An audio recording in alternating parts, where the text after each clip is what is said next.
moment to introduce our speakers today, but then also hear about who all of you are. So our speakers today, FrankSchmidtAndBrendaPeculis from the Department of Biochemistry, and I'm really excited that they're here because I've been talking with them a lot recently about some of the things that they've been doing in the introductory biochemistry course, and in particular getting all these resources from Brenda so I can try to recreate it myself. It's really just what are all the things we can do to help support undergraduate students in these large enrollment classes.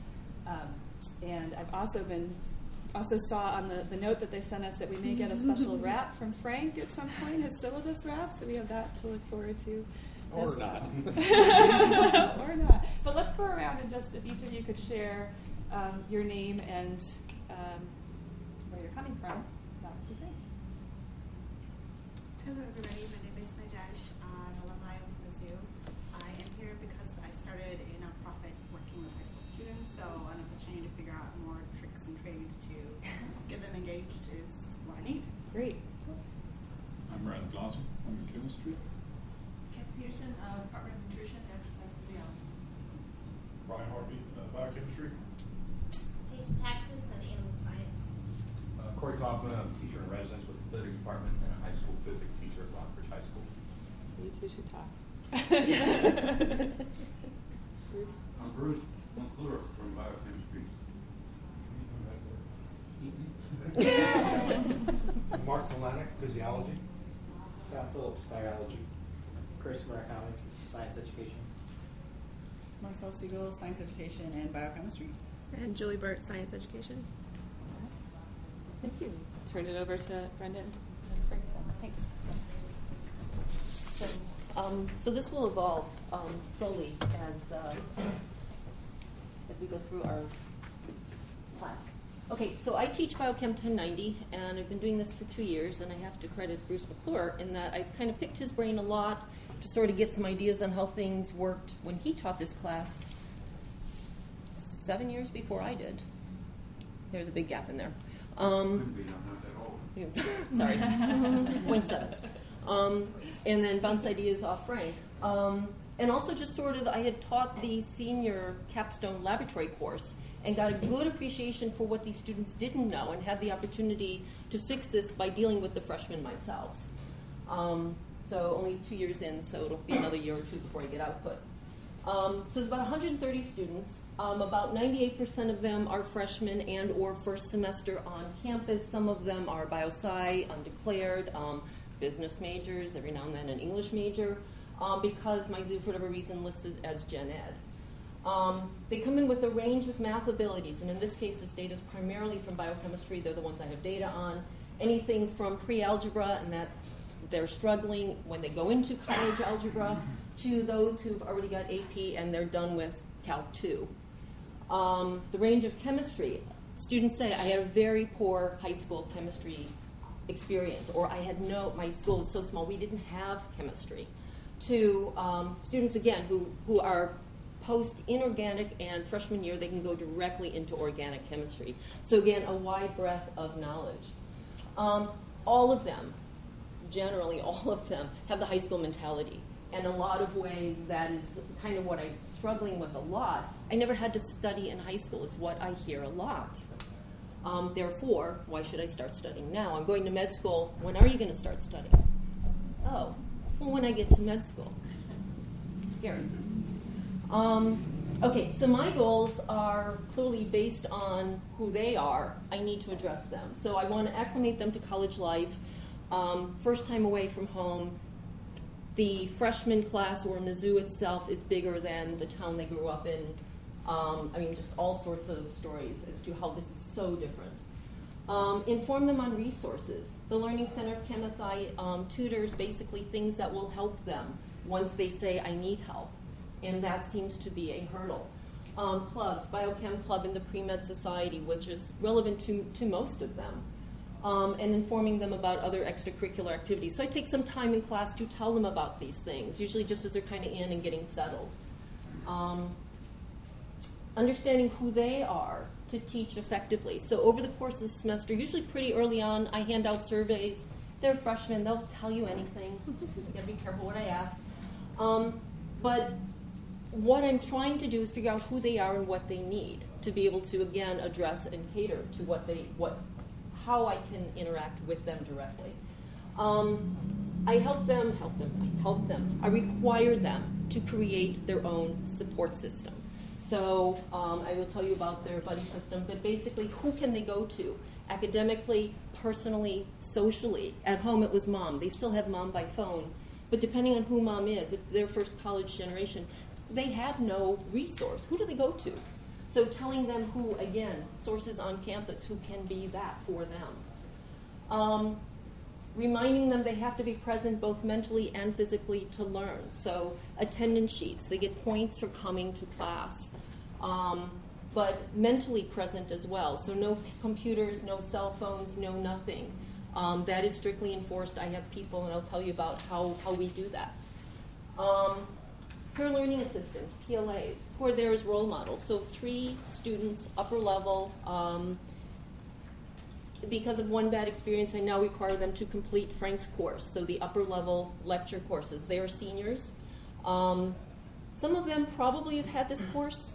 Depending on when they came to biochemistry, they may have not taken this course. They did not take this course with me yet because I haven't been in the system that long.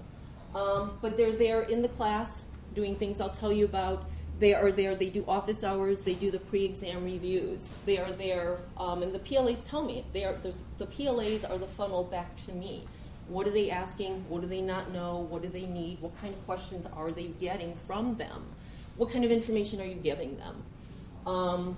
So using them as my funnel to find out what else is going on.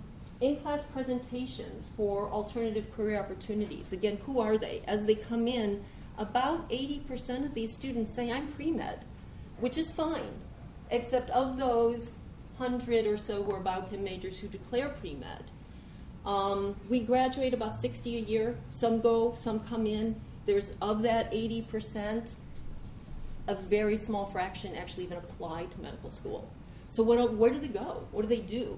So we have people come in from Dow, from Sigma, from ABC Labs, from various companies. These are other things from actually the Missouri Health Department. These are other things you can do with a biochem degree. This opens eyes and ears, and it's like, wow, I didn't know. And so one of my surveys, day one, is what do you want to be when you grow up? And what are your backup plans? Sometimes say doctor, then physician, and pediatrician, and surgeon. It's like, okay. But others say, research, or basically they do give a wide range of, okay, let's keep the doors open. And that is one thing I tell them, don't close doors. You don't have to go through them, but don't close them. And yeah, somewhere along the way, I managed to teach them some biochemistry as well. Okay, so surveys and inventories. So my source of data, again, comes from them. Minute papers in class, it was something I discovered here very early on. Sandy Abelson was running them. And I've modified these. Yes, they are attendance. If you're there on Mondays and Wednesdays, you get 5 points for each day. Ultimately, this is maybe 100 points over the course of the semester of a total of 700. It helps. It'll never change your grade. But if you're not there and you don't do well on exams, when we talk, I know what I say to you the first thing. So it's consistent with all of the rest of the picture, ultimately. And it's feedback. So one of the questions is, what was one thing you didn't understand in class today? And if it was something I covered in the last 5 minutes, I'm not worried about it and going back over that. But if it was something clearly misconception, clearly many people didn't get it, or just confusion, it's good feedback for me to immediately go back at the beginning of the next class and hit those. So I read those before I even give them to the PLAs for attendance points. So it's immediate feedback for me. Weekly quiz. I make them study. So every Friday is a quiz. It covers the topics. Again, this is how the PLAs get engaged, and that the PLAs write the quiz. I modify it so it's both easy to grade and correctly assessing the salient points. But it makes them study. I've had students come to me, so this actually goes both ways. Students come to me and say, well, on the end of the semester survey, there are too many weekly quizzes. Okay, well, that's what weekly quiz means. But also students who said, The weekly quiz made me study. So by the time I took the exam, I kind of knew the stuff. It's like, yeah, when you track how the performance on the quiz and the performance on the exam, they track together, either up or down. So if you add a 0 to your quiz grade out of 10 points, that's usually really close to your exam grade. My first exam is week 3. Because of Labor Day, we've had 8 classes. So yeah, this kind of kicks their butt, but it comes back to you're not in high school anymore. And I've had students come to me to say, you saved my life. I blew your exam because I didn't take any of this seriously, and I didn't study, and I thought I could study the night before, and the chem exam, my exam's Friday, the chem exam is the following week and a half, maybe week. And they said it scared me, and I studied, and I aced that. So that is the kick in the butt they need. If they blow the first exam, they come up on the second. If they do well on the first exam, they tank on the second because they knew that material already. So there are 4 exams over the course of the semester, 4 weeks apart after that, and then a cumulative final. If you're happy with your grade from the first 4, you don't have to take the cumulative final. If you want to drop one of those grades, you take the final, and I take the top 4 of those 5 grades. I'm willing to work with the students if they learn the material. I don't care when they learn it, as long as they demonstrate that they've gotten it. Their self-assessment, again, through feedback papers and the end of the semester, top 10 things I know now that I wish I knew at the beginning of the semester. Really good information for me. So during the quizzes, I have these quotes come up. So anybody who finishes just sits up and looks at this stuff. You can still pass even though you totally blow the first exam. Study, study, study, study. Sleep, it's worth more than you think. So things like that the students eventually figure out. But again, you tell them, and it's over their head, and they don't know it, but they figure it out, and yeah, I realize this. This is really important. So basically, they are their own resource, but they don't realize it. Study buddies. So I don't know where I got this idea. Maybe you. Probably you. So I make them to study buddies. So they hear about this day 1, and within, usually after that first weekend, they have to turn in a sheet that lists their name, plus the name of anywhere from 2 to 5 other students in the class who they will study with outside of class. Both who you are, what you bring to the class, what you bring to this group, and what you need from this group. And everybody in the group does that. You get points for turning this in. When students drop at some point, I make sure everybody's still got a study buddy. This is their cohort outside of class that they can go to. And I tell them you can have more than one study buddy. End of the semester assessments, study buddies. Do not pick your friends from high school. They don't study. So again, stuff that I kind of knew that, but I couldn't tell them that. They wouldn't have gotten it. Okay, so how do they learn in class? So the PLAs, the peer learning assistants, they work the room during in-class problems, along with Frank Schmidt, Dave Emmerich, and myself. We kind of walk through the aisles. As we're going through math problems, plotting, some students can't do a 2-dimensional plot. We make sure they get through that. That's part of the exam. It's on the final.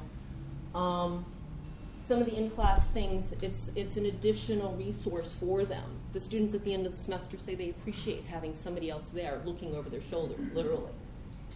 I try to explain abstract concepts in terms of things they can relate to, the real-life examples. Oh, yeah, I do know that.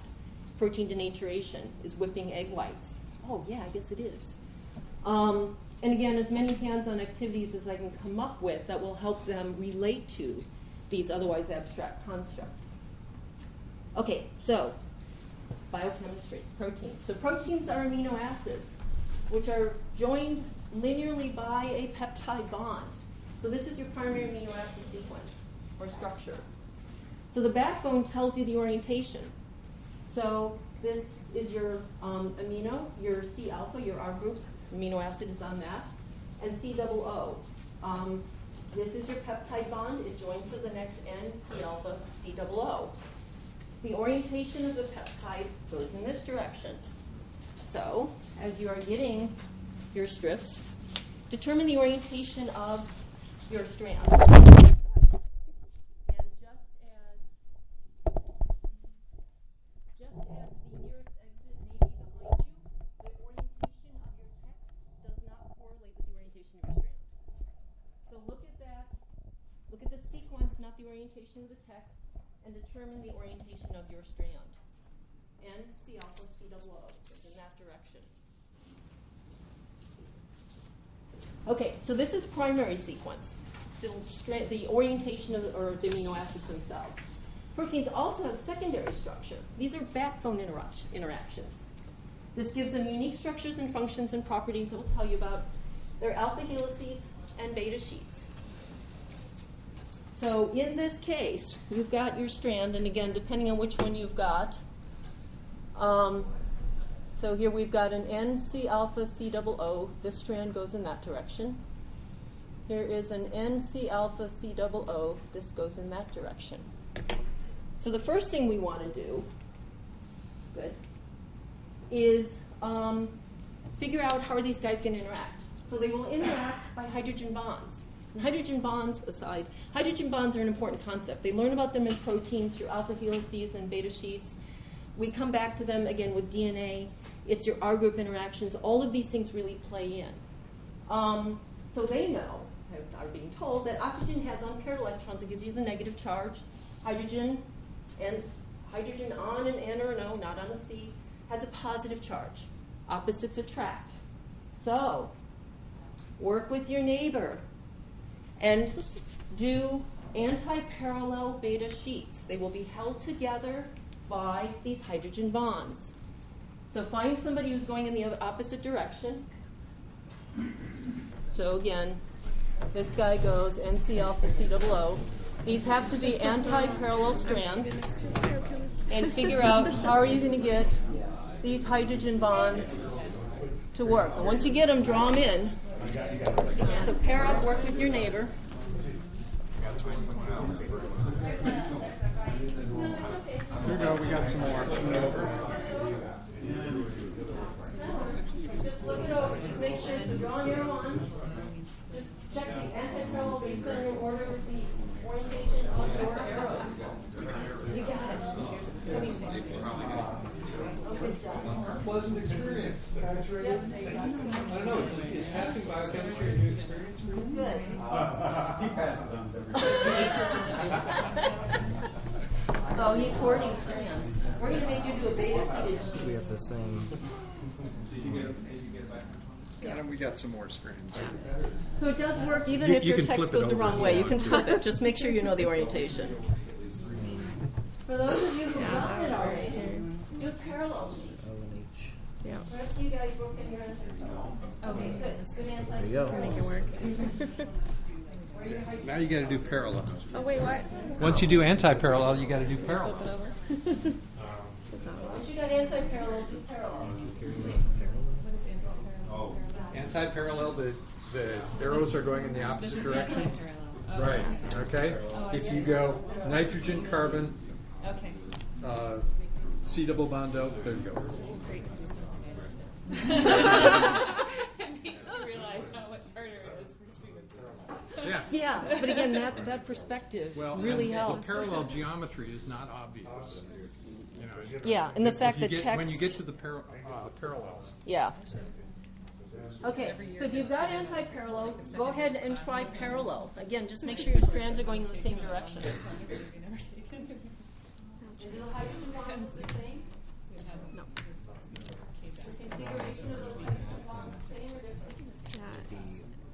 C alpha C double O. Good. Yeah, this would be But you can parallel. see them. You see how they work. So that is really the important thing. So this is the image they get in their These textbook. two and these two. What you guys have done is so much better than this. It's like, yeah, I understand that. Yeah. This is the image I get for the parallel beta sheet. So again, parallels to me are these heart-shaped structures. So if you see heart-shaped, I know it's parallel. Oh, I see. But bottom line is, once you know the orientation of the strands, you can figure that out pretty quickly. So it's not intuitive. This gives a much deeper appreciation on a really atomic scale than these schematics in the textbooks. So I think it's a better appreciation. We can actually then use these to do alpha helices on these as well. But you guys get the point. So again, textbook images versus the understanding they get from really doing this and understanding how the hydrogen bonds work. Okay, relation to the real world. These are anti-parallel beta sheets. They sandwich on top of each other, and as they know, glycine and alanine are small amino acids, and they can tuck between these sheets. This is silk fibrine, silk. So spiderwebs, silkworms, your shirt is made of these. There's a series of these pleated beta sheets. So the study buddy can get together and have 5 or 6 of these and do anti-parallel beta sheets and these and really understand how these work and the structure of this. So that's it for my part. Okay. All right. As promised.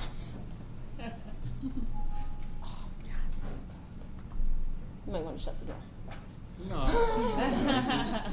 No, I don't advocate shooting anyone or anything like I thought it was live. Yeah, I thought we could live I took 3 shots.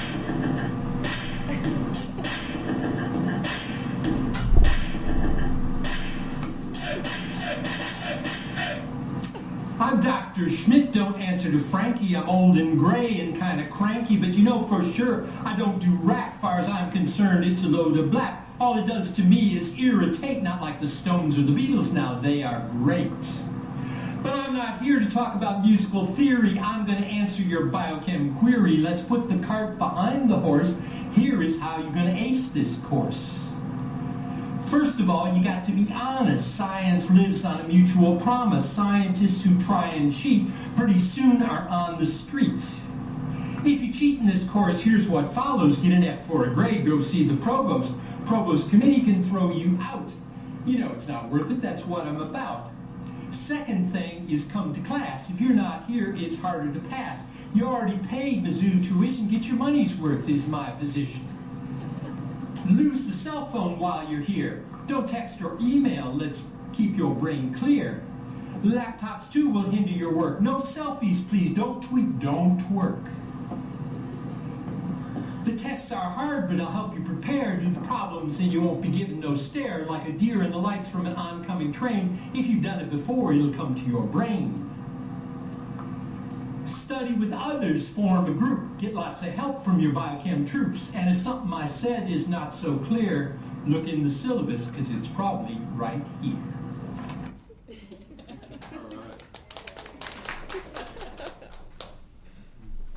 I get more of a reaction out of the twerk line than any other, as you might imagine. Okay, so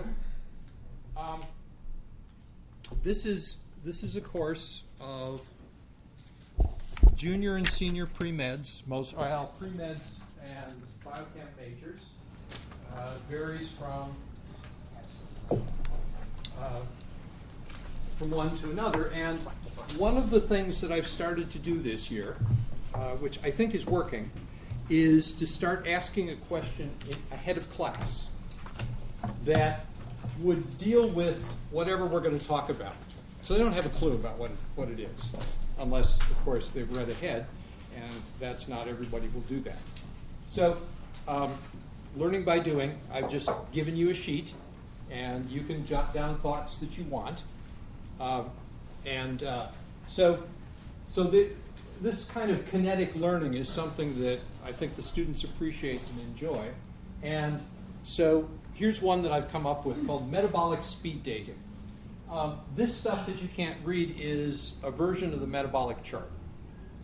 So my first biochemistry class consisted of memorizing that, or at least as much of it as was known at the time, so it was a little simpler. But basically, this is where we go for an entire semester, or for 2 semesters. By the end of 2 semesters, they should be able to navigate their way around. And like much of biology or much of everything, the complicated part simply consists of application of the same principle again and again and again. And one of these principles turns out to be networks. And so here is the, can you want to shoot the movie? Show the movie. So this is what happens when they learn about networks.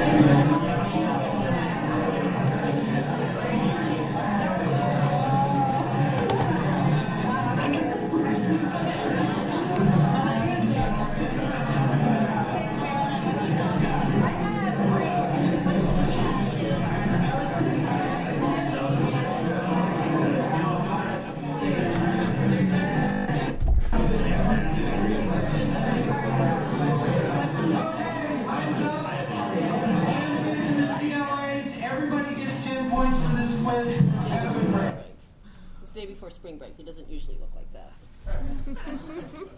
Okay, so we are going to do airline speed dating because not all of you are biochemists, but the same principles apply. What they have done there, what I told them to do, is I give them a sheet with a picture of a compound, a metabolic intermediate, that is somehow related to something we've done. And they're on different color sheets of paper, and people with different colored sheets of paper have to meet and trace a path from one to the other. So you folks get to do airline speed dating. If you have a green sheet, go find someone with a blue sheet and figure out how to get from one place to another by airlines. Everything has an airline, or is an airport, so that may be in contrast to Columbia.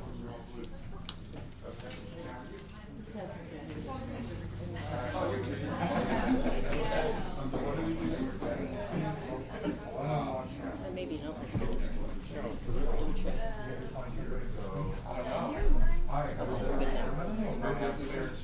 Frank, we need better instructions. Okay? From where we're at. From one place, one green one, one blue one, and one blue one, and one green one. Okay? By however you're going to go. So you are going to go from Boise, Idaho to Charlottesville, Virginia by air. And just figure out what you think would be a reasonable way to do it. Okay? Trying to. If we've got too many greens, we'll get some more blues. Some more blues.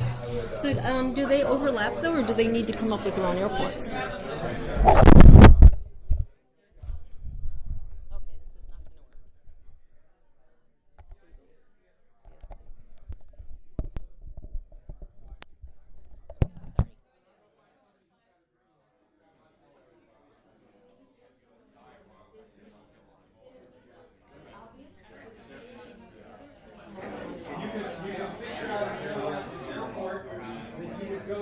So, for example, if I were going from Charlottesville to Bakersfield, I could go through Columbia, but that would not be the best. I might try to figure out a different way to route my trip. So the intermediates need not be somebody else's piece of paper.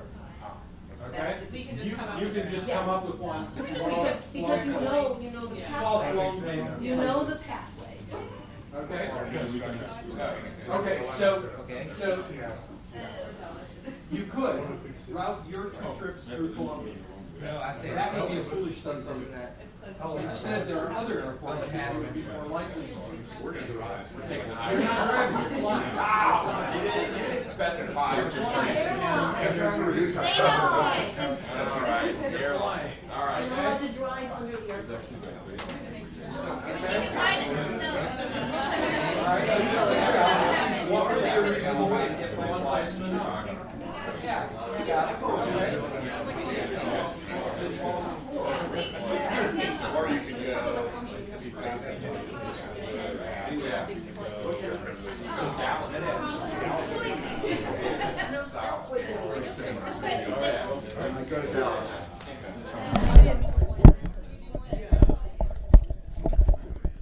Frank, did you knock that over a second time? I tried.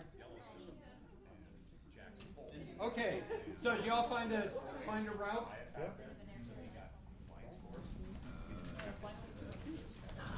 Okay, so Ryan, you did one. What was yours? I did one. So ours was from Charlottesville, Virginia to Boise, Idaho. And so I've actually been to Charlottesville, and it is probably the size of Columbia's airport. So Yeah, I know, but they have more planes. They And more gates. have more flights. There are more rich people there. So when I went there, I went through Atlanta. Okay. And so I chose Atlanta because Atlanta goes everywhere. And then from Atlanta, I would probably say either Seattle to Boise, or there might even be an Atlanta to Boise. Okay. Did you guys get one? Kevin and I had Bozeman, Montana, and Jackson, Mississippi, and we were going to drive because we love driving, but part of the rules. So I think we said we would fly to Chicago, and then take a flight from Chicago to Bozeman. That would probably work. I think there actually is a flight. I know there are flights from Minneapolis because people from Bozeman actually fly to Minneapolis to the Mall of America. Okay. How about you guys? What did you get? I was with Bruce, and we had Daytona Beach, Florida, and Helena. So we thought St. Louis would be a good stop. Okay. or Chicago or something. But here's the point, which is that you all went through, you all went through a hub. And one of the things that we try to teach our students is that biochemistry is a network, that it's things that go on, and there are some hubs there. So just like there's Chicago, there's LaGuardia, there's Atlanta, there's Dallas. You know, the old joke that on Judgment Day, whether you're going to heaven or hell, you got to change in Atlanta. Okay? In contrast to something like the interstate highway system, which is a lattice. You know, you would go from one place to another. So if we look here, Chicago has a zillion connections to it. Really doesn't have many more interstate highways than some other random place. Well, what this does is when you do the math and graph out the number of connections to a place versus the number of places that have that many connections, you get something which is a long tail distribution, or on a log scale is a linear plot. And this is an important consideration. It applies to lots of things. It applies to money. You know the joke, if Bill Gates were to walk into this room, we would all be worth $4 billion each on average. When he walks back out, we're back as poor as we were when we started. So Bill is out here, most of us are down here. And most things like that. So if we go back and look at the metabolic chart, we see that there are some central pathways that everything connects into. Here, and I think this is the TCA cycle, which is or the Krebs cycle, which is all anyone ever remembers from an elementary biochemistry course. So, like there are 6 degrees of Kevin Bacon, you can follow movie stars and through Kevin Bacon and get from one to another in very few jumps. Or the famous Milgram experiment where he took 6 random people, gave them letters, and said, just figure out a way where this might go to Boston. And about 70% of them actually reached the destination, even though nobody knew anybody. Metabolism does that too, and this is an important characteristic that we're trying to get this kind of higher level appreciation of what biochemistry does. And it works, and they have fun with it, and it creates some chaos. So what did we do? Well, Brenda did the cutouts.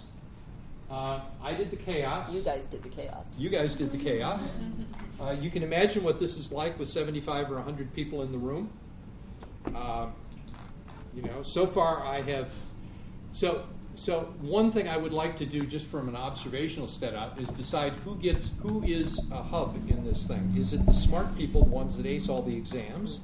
Is it the attractive people? You know, it would just be kind of an interesting question of how we make those choices, because it is a choice algorithm. Okay, and conundrums. I've just handed you the first question of the on white paper, and now you have them on yellow paper, and you can put out the sorts of things that might occur to you in this session. So, Frank? Yep. How do you assure 100% participation within that big of a group? You have some kids that just kind of sit there and... They have to hand it in. Okay. Okay? So if they hand in a blank space, a blank sheet, they're not going to get very far. And that's, you know, I use it for diagnostics as much as anything. And it's also peer pressure with the PLAs or other people. Yeah. Basically, if you find somebody sitting alone, it's like, okay, what are you doing? I just grab 2 people and say, what do you got, what do you got? Yeah. And I know that they're different because they have different colored sheets of paper. And do you do this at other times? Like, is this a one-time thing? Well, it's a one-time thing because it's the only one I thought of that works. But I'm about to do the other one. So for the last 2 classes of biochemistry, which is quote on genetic regulations, we actually dig into a protein called P53, which is very important in cancer. And tomorrow's question is, how is P53 like the speed dating thing you did? And the answer is all sorts of stuff funnels through P53. It's a very important protein. Yeah? Frank, could you potentially generalize it by making it sort of kinetic concept mapping, right? You could hand out ideas to all the different students Oh, on sure. the paper, and then they have to match up and make connections between three different people with three different, completely different vocab words, right? Yeah. Okay. So it doesn't have to be. No, it doesn't have to be metabolism. It's just that that's what worked, and that's what I have to teach. I've been thinking too, you could take something that has multiple representations, and so like in physics you'd have a free body diagram and a problem, or when we're talking about motion, you might have a graph, xt graph, a position versus time graph, and a matching velocity time graph. But you could have multiple problems, and they'd have to find the person who makes a match with their problem. That might that might work. That would be the sort of thing. But I could imagine you could do things like that in other. One of the things that we do to kind of start people with this is when we get done with fat biosynthesis. Everyone will tell you beer is a fat-free food. So trace a metabolic pathway from the carbohydrates in beer, which has no fat, to a beer gut, which is an observable phenomenon. And they actually do it, and they do it by getting through these central metabolites.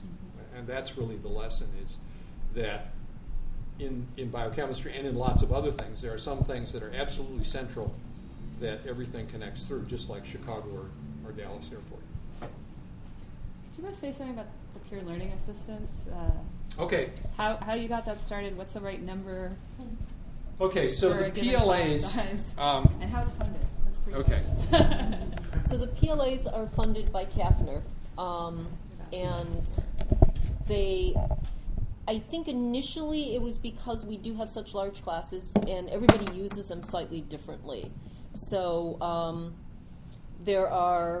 you use yours, I guess like mine, they write the quizzes, they're actively engaged in the classroom on some years, not others. Others say they need to go to class, but they basically do all the exam grading. So it's how the instructor wants to use the PLAs.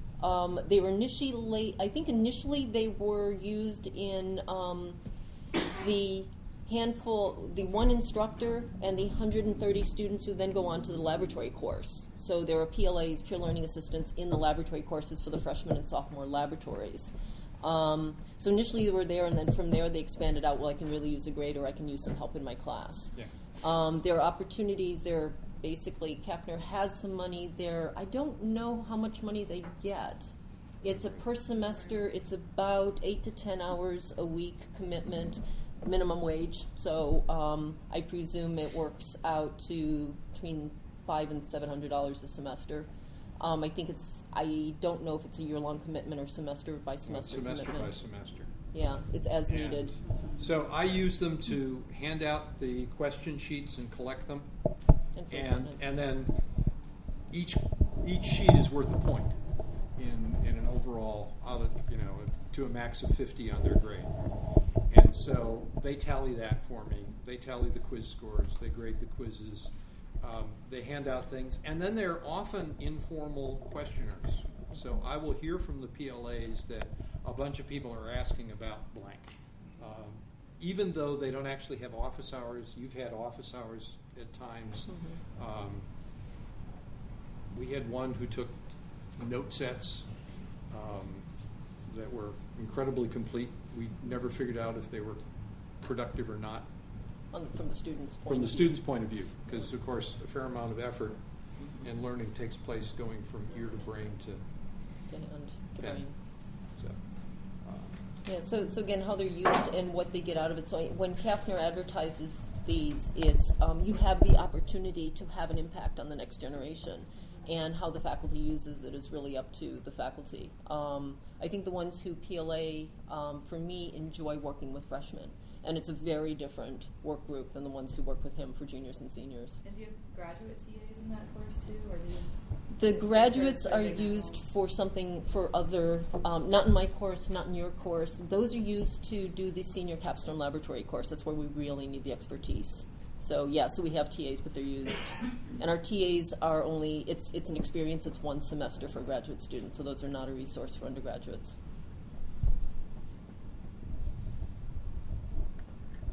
Okay, that's all we got. You don't have to turn in your papers. You all got your attendance points. have a question. Mm-hmm. I'm in chemistry, so naturally good question. How many people take organic chemistry now in their first semester? Take organic? Organic? Not very many. We usually discourage it. If they are that far ahead, we say just take calculus. So not this usually. Is not something you like, right? Or how does it well, work? they're usually in inorganic. So most of them are in 1320. Some are in 1330. If they can go right into organic, we tell them to wait a semester. It's very few. So you discourage it? Well, it would be It's somebody who somewhat comes in with AP credit, or took it over the summer at Humboldt or something like that. Yeah, we don't encourage them to just come in and decide they want to be chemists or Or organic. go directly to organic. Okay, all right, because I was not clear. You said the chemistry that they know from high school is probably not all that strong, maybe? For most of them. And so I thought maybe you actually have a reason to have them take organic chemistry in college early. No. But that's not what it is. No, right? they have AP credit that allows them to not have to take inorganic. So they could go right to organic, but you through don't summer want that. welcome, they usually don't try advise to that. You don't encourage tell it? them, we try not to encourage them. We try and get them into their math. Because for most of our graduates, or most of our undergraduates, math is the conundrum. They have to take calculus 1500 to 1700. Many of them will do incredible things to avoid doing that. Yep. But biochemistry has chemistry in it, and chemistry has math in it, and so in order to have credentials, they have to have calculus background. Yeah. Are you guys able to document its effectiveness yet in terms of your grades, or what is it you're looking at? Well, this is in process. Okay. So tomorrow's question is the summative question of the speed dating, because tomorrow's question is, can you see parallels between metabolism and P53 and how it's organized? The beginning and end. So since I've got each of these white sheets and yellow sheets, the other thing the PLAs do is collect those and collate them. So I have a box full of these things, and if I can figure out a scoring system, I'll be able to score, pre and post in what they learned in that course for at least some of these concepts. For that 1 hour, yeah. Yeah. Yeah. So for example, one of the things that we're taking fats, that's the first part of the metabolism, and breaking it down to carbon dioxide and water. Well, it turns out that camels, whales, a bunch of other things actually conserve a large amount of that water. It allows them to go without drinking. There's some dispute in the literature that actually whales never drink, even though they live in an aqueous environment. So one of the questions is, how does the fact that the camel's hump is made of fat allow it to go for long periods of water? And what they have to do then is figure out what the equation is and say, oh yeah, there's 18 H2Os on the end of it. If the camel doesn't get rid of it one way or another, that would make a difference. That would help. So those are the kinds of things that I'm doing there. I try to keep them related to what the topic of the day is. Sometimes I've kind of, Have your tests changed? Or the questions that you ask on your exams changed? No. As a result of your... The exams are always impossible. They are, in my course, they're roughly 8 problem, short answer, essay questions that are, I take one question from the textbook, I take one question from the ones in class, and the others are ones that I dream up in my twisted mind, usually by scanning the literature. So I'll say, so-and-so in 2014 found that this gene affects this process. How does this happen? And the answer is some kind of concept that we've gone through in the course. What I do find is that the exam, they go from not so well on the first exam because it's new for most of them to better. And I did actually have a student volunteer. I was going to incorporate it, but didn't, forgot it, and send me a note that how much he appreciated the questions and how it took him from, he said I was always a pretty mediocre student and whatever, and now I decided to really pay attention to these questions, and my grade has risen accordingly, and I know more biochemistry, so that's kind of the idea. Yeah. Do you monitor or do anything to make sure that the study buddies are using their study buddy, and do you use them in class versus outside? So the study buddies are designed to be outside of class. Right. Often the day one, whoever they sit next to, who are you, do you want to just sign up? As long as they continue to sit in that group, because at least once each class, and sometimes more often, it's talk to your neighbor and make sure they know what they're doing and or help them out if they're getting stuck. So there's always something every class, talk to the person next to you. So sometimes that study buddy is sort of incorporated. Sometimes they sit with their friends, they have their study buddies elsewhere. So I make sure that is there as a group. I monitor the study buddies, and if it looks like a couple weeks into the class, okay, 2 of the 5 have dropped or 3 of the 5 have dropped, I will start pairing up study groups, as in if you want, they can use some help, can you absorb them into your group, send the same email to both so they both think they're doing the other group a favor. So I don't require it, and some students say, I just prefer to study alone. But others, and I tell them, by teaching others, it reinforces your own knowledge, and you realize what you don't know because you can't explain it. Students have said, I learn much better when I'm trying to explain it to somebody else. So they tend to start absorbing other study buddies. So it's something that I encourage, but I don't make it mandatory, because there are some, when I was in high school, college, I studied alone. That's just how I did it. I realize now it probably would have helped if I'd had somebody else, but that's the control you can't go back and do. So. I was a little late, I'm sorry, but do you guys allow electronics, computers, laptops? Okay. Absolutely not. Well, they actually can bring it in for the metabolic speed dating thing. Say, bring your books, bring your laptops, bring your tablets, whatever. I will occasionally allow a student to take notes on a tablet or a laptop if they ask, but it's really easy from the front of the room to see somebody who's on his cell phone do this. Yeah, with me, the PLAs are usually standing in the aisles, and they will point to somebody or hover behind somebody. You guys have never used clickers Nope. or No, I mean, this is much more engaging and peer-based learning, and incorporates it in a way as opposed to, this is my clicker, as opposed to, can I help you solve that problem? And I think it's especially, well, for freshmen, I think it's really good to get them talking to other people. There are some scofflaws. We had one in Brenda's class last year. He was a sophomore. He was a sophomore. He Back shouldn't for a have been redo. there. But he spent the entire hour on his cell phone. And I would just go behind him and go, oh, interesting. And after, was it the first exam or the second exam? He snuck up behind him and said, you didn't do well enough on the last exam to not be paying attention. And the nice part about that is independent of how well he did. Yes, true. Unless he got 100. That is always appropriate. Yeah, but the 100's usually in the front row paying attention. I have the feeling that students are upset nowadays if you just point out that they shouldn't be on the phone.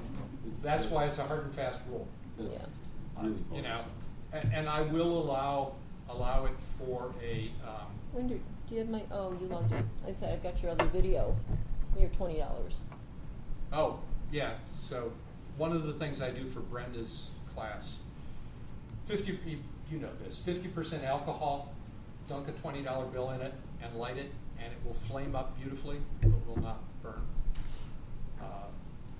And so that's the first Yeah, so lesson in Brenda's class. I use that day one for freshmen. You or your parents are paying $20 for you to be here for this 1 hour. Why would you spend it surfing the web? Somebody is paying. And the students assume they're paying me, mistakenly. But yeah, and I think they don't realize that each class, if you think of it, each class is $20. If you don't want to be here, don't waste the time or the energy of the person next to you because you're distracting them. Yeah. So. But I come down very hard. No cell phones, no whatever. And every study I've said shows it's distracting to everyone else, even if it's not visible. And so just don't do it. And once they realize it's a hard and fast rule and it's enforced, I really have very little difficulty with it. Could you tip their cell phone in 50% off? There was a video of, I think he was a physicist, maybe you've seen this, Karen, where he came in with an old laptop and dumped it in liquid nitrogen and then smashed it everywhere and said, no laptops in this class. But it got taken down off YouTube. It's going to be an EHS. It got taken down off YouTube. It's going to be an EHS disaster to clean that up afterwards. Well, yeah. Probably that's why he got in trouble. There's lots of things you can't do in chemistry class anymore. You used to be able to do. Yeah. I know. That's sad. It is. I know. It used to be a dangerous subject. Yeah, but now we have YouTube for that. And now it's all, We've also ruled out the laptops Yes, in our I was classes. going to ask, you had mentioned earlier about working the room.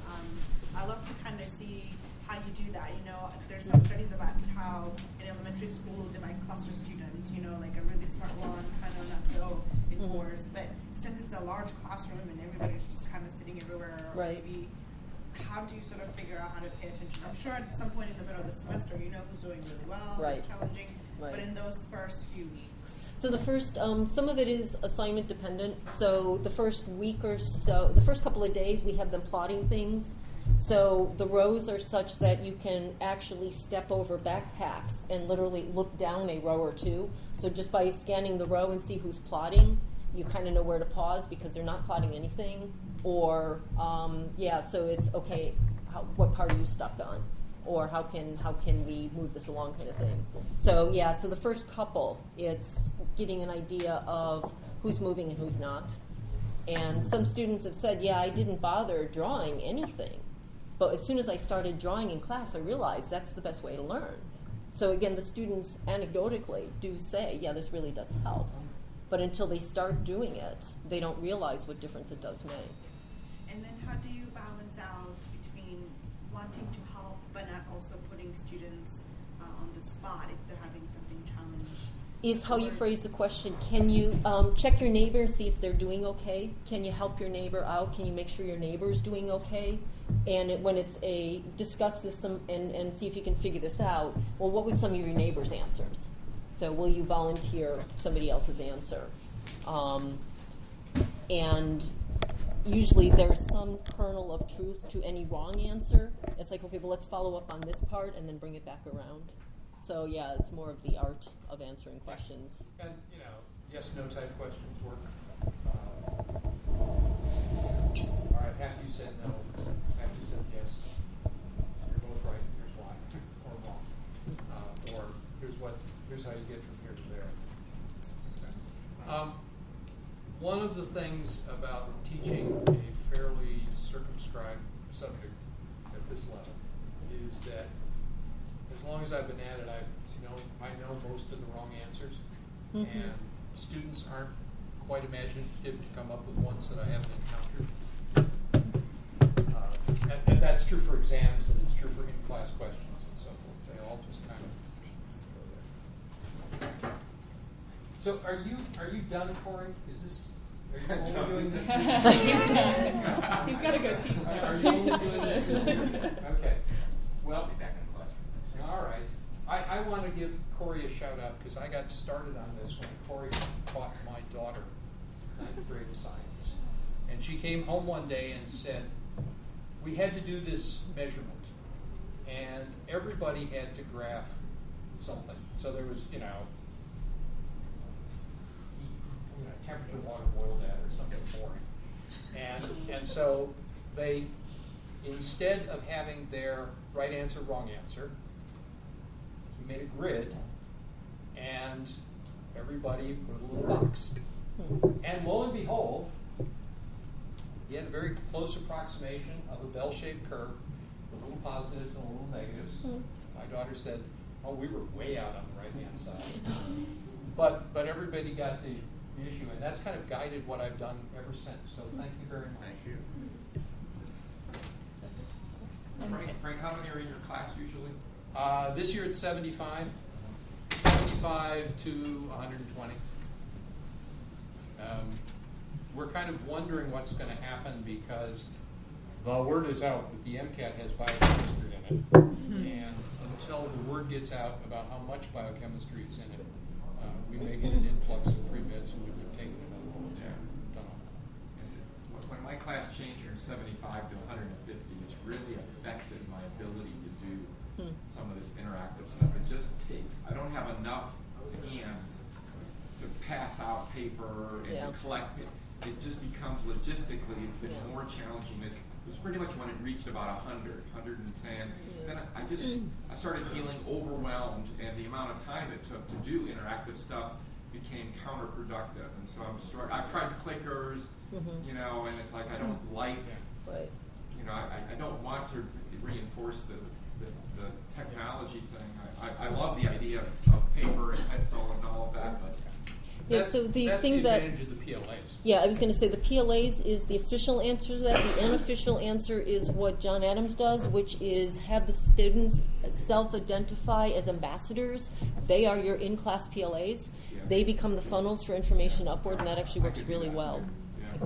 You can also use clickers. I mean, I use clickers in a class of 300, but after asking a question, if there's a wide distribution, that's when I'll then say, okay, turn to the person next to you, and and turn to several different people until you start to change your mind, or if you don't change your mind, you're more convinced that this is what the right answer is, and then we'll take a vote again, and it does usually go towards the right answer. I've been sensitive about the amount of money that the clickers are costing the students, and if I knew all of my students were already using clickers for another class, I'd feel more comfortable. But I switched textbooks this year because even the used textbook was nearly $100, and I've switched to a textbook now they can get new for $80, used for $40, and again, I'm gonna work my butt off all summer revamping my lectures to fit the new textbook. But so I'm just more and more sensitive to the fact how much money the students are having to put out to